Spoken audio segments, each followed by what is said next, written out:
खोटाङ जिल्ला भनेको यस्तो कला र संस्कृति र संस्कारले भरिपूर्ण जिल्ला हो जुन जिल्लाभित्र बच्चु कैलाश जस्तो चर्चित चाहिँ लोकगायकहरू हामीले पाएको जिल्ला हो र आधुनिक गीतमा राजेश पाल राई लगायत तपाईँ हामीले 2-3 साल 5-7 साल अगाडिदेखि हेरिरहेका छौँ। नेपाल आइडलमा आउने हरेक बाल कलाकारदेखि लिएर माथिल्लो कलाकार पनि खोटाङ जिल्लाबाट आइरहेको हामीले देखिरहेका छौँ। किनभने यस्तै कार्यक्रमहरूले गर्दाखेरि हामी बिचमा त्यस्तो कलाकारहरू उत्पादन भइरहेको हामीले देखिरहेका छौँ। र आज जुन तपाईँहरूले एउटा साहस गर्नुभएको छ हाटडाँडा परिवारभित्र समेटिएर र हाम्रो यो ठाउँलाई माया गरेर तपाईँहरू आइदिनु भएको छ र हाम्रै टोलभित्र यो कार्यक्रमलाई चाहिँ निरन्तरता दिने भन्ने प्रतिबद्धता जाहेर गरिराख्नु भएको छ। हामी हाम्रो टोलको तर्फबाट तपाईँहरूलाई हामीले के सहयोग गर्न सक्छौँ? हामीले हाम्रो एरियाबाट तपाईँहरूलाई केमा माया गर्न सक्छौँ? हामी तपाईँहरूलाई सहयोग गर्नु पनि तयार छौँ र माया गर्नु पनि तयार छौँ। र आज बाहिरबाट विशेष अतिथिको रूपमा सौदन भएर कला बहिनी आउनु भएको छ। आज यो सायद कलाकारको र अतिथिको रूपमा पहिलोचोटि होला। अब निकट भविष्यमा तपाईँहरूले चाहिँ हामीले ठाउँ खोजौँ। मैले त यहाँ ठाउँ पनि सानो भयो भने हाम्रो अमर पाण्डे घर अलिकति ठुलो छ, नेक्स्टमा त्यता सरौँ एकदम फेरि त्यो पनि ठाउँ हामीले चाहिँ पर्याप्त भएन भने हामी फेरि ठाउँ खोज्छौँ। हामी ठाउँ उपलब्ध गराउँछौँ। अझै राम्रो ठाउँमा हामी व्यवस्थित गरेर बरु सेयर गरौँ, कति कति पर्छ भाडामै पनि लिनु हामी सहयोग गर्छौँ। तर हाम्रै एरिया र यो कार्यक्रमलाई निरन्तरता दिँदै गइयो भने हामी जिल्ला स्तरीय कार्यक्रमहरू, क्षेत्रीय स्तरीय कार्यक्रमहरू, प्रदेश स्तरीय कार्यक्रमहरू, राष्ट्रिय स्तरको कार्यक्रमहरू पनि हामी प्रस्तुत गर्न सक्छौँ। तर तपाईँहरू सक्रिय हुने जो हुनुहुन्छ त्यसमा हामीले साथ दिने हो। त्यसकारण आजको कार्यक्रमलाई सरस्वती हेर्दाखेरि नेपाली मौलिकतामा सजिएको र लाइभ कार्यक्रम कुनै पनि सङ्गीतहरू नभरिकन सङ्गीत अगाडि राखेर मादलको तालमा, बाँसुरीको तालमा र हार्मोनियमको तालमा सिधै लाइभमा चाहिँ प्रस्तुत हुने नेपाली मौलिक परम्पराको संस्कृति हो यो दोहोरी साँझ भनेको। यो कलाघरले साँच्चै नै यो दोहोरी कलाघरले एकदम राम्रो एउटा दोहोरी एउटा मान्छेमा हुने प्रतिभा चाहिँ प्रसार गर्नु भएको छ। यहाँप्रति सम्पूर्णलाई हार्दिक धन्यवाद दिँदै म उपस्थितिको लागि सम्पूर्णलाई फेरि पनि नमस्कार गर्दै। नमस्कार, मेरो नाम चाहिँ टिका परियार हो। मेरो घरदेखि मजागा नगरपालिका 4 हामीले मेरो बसोबास। आज चाहिँ हजुरमाझ म उपस्थिति भएको छु र यो कलाघरले साँच्चै नै यो दोहोरी कलाघरले एकदम राम्रो एउटा दोहोरी एउटा मान्छेमा हुने प्रतिभा चाहिँ प्रसार गर्नु भएको छ। यहाँप्रति सम्पूर्णलाई हार्दिक धन्यवाद दिँदै म उपस्थितिको लागि सम्पूर्णलाई फेरि पनि नमस्कार गर्दै। नमस्कार, मेरो नाम चाहिँ टिका परियार हो। मेरो घर भित्र मजागर नगरपालिका 4 भन्ने मेरो बसोबास चाहिँ नमस्कार सबैजनालाई, मेरो नाम चाहिँ उमेश राई हो। मेरो घर चाहिँ भित्र रूपाकोटी मजागर सबैजनालाई मेरो नमस्कार। मेरो नाम राजेन्द्र परियार, घर वडा नम्बर 4 खाल्ले र अहिले बसोबास चाहिँ अब यहीँ बर्गाछीमा छ, दिक्ते लेख पर्छ है। नमस्कार। हेलो सबैलाई हार्दिक नमस्कार। मेरो नाम चाहिँ सोमचन्द्र राई र स्थायी ठेगाना चाहिँ दिक्सोङ चिचेम्मा गाउँपालिका वडा नम्बर 1 यामका खोटाङ र हामी चाहिँ यहाँ आज यसो तपाईँहरूसँग रमाइलो गरेर आइरहेको छौँ र विशेष गरेर खोटाङ जिल्ला भनेको चाहिँ एकदम धेरै कलाकार भएको जिल्लामा रहेको छ र त्यसमा यसो लोक सङ्गीतलाई चाहिँ हामीले यसो जगाना गरौँ भनेर चाहिँ हाम्रो टङ्का दाई हाम्रो सर अनि सम्पूर्णमा हामीले यसो जमाको गरेका छौँ र उहाँहरू सम्पूर्ण सुन्नु भएकोमा र आज मिडियाले सुनिनुहुन्छ भन्ने पनि हार्दिक नमस्कार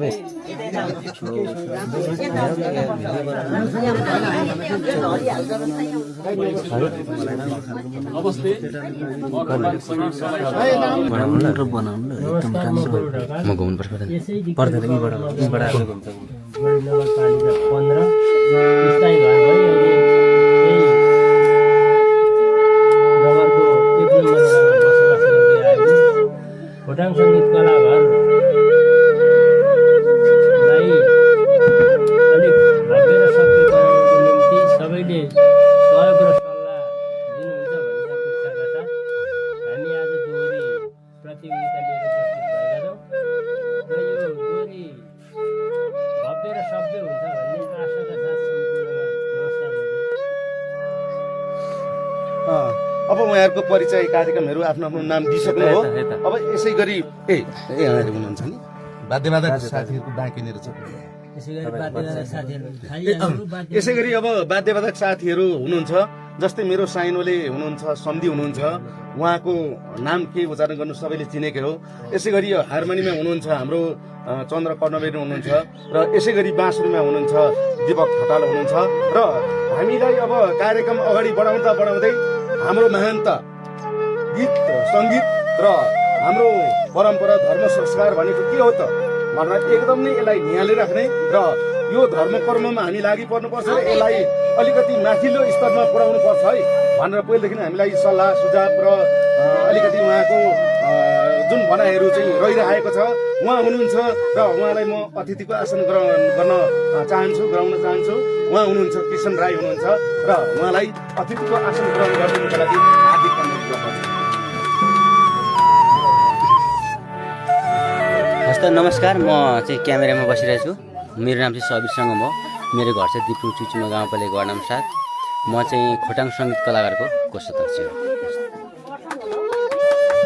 सम्पूर्णलाई म नमस्कार भन्न चाहन्छु।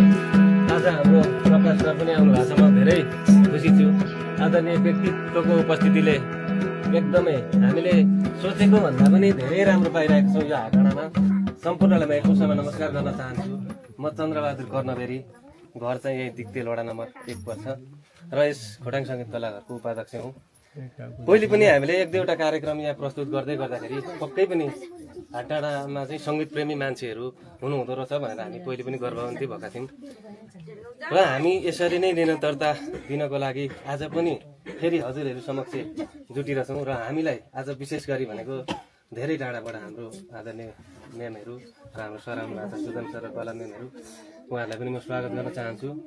र यो भिडले पक्कै पनि हाम्रा पाइलाहरू चाहिँ अगाडि सहज रूपमा बढ्नेछ जस्तै किसिमको अनुभूति पनि भएको छ र अलिक र स्वीकार दिनु होला फुलमा भमरा भन्ने गीत यहाँहरूमा हामी राख्दैछौँ पहिलो प्रस्तुति। मिल्दैन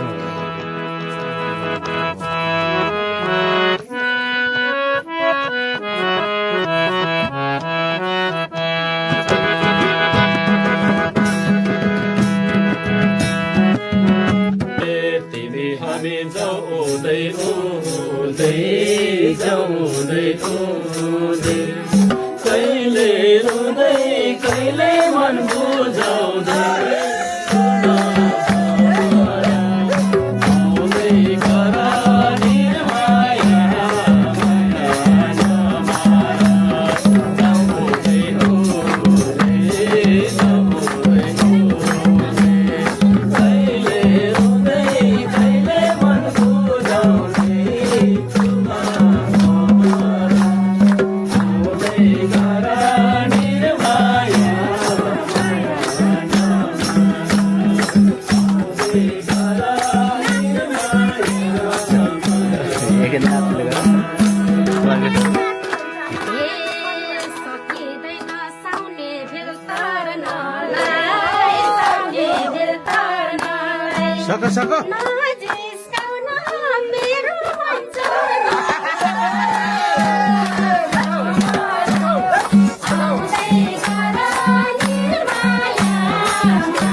कसमै खाने हो कसमै खाने हो झुटो होइन साथैमा लाने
जाने भयो सँगै लिएर जाने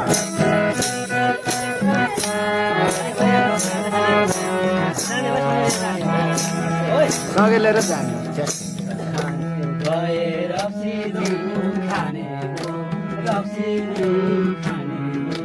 जाने भए मैले सँगसँगै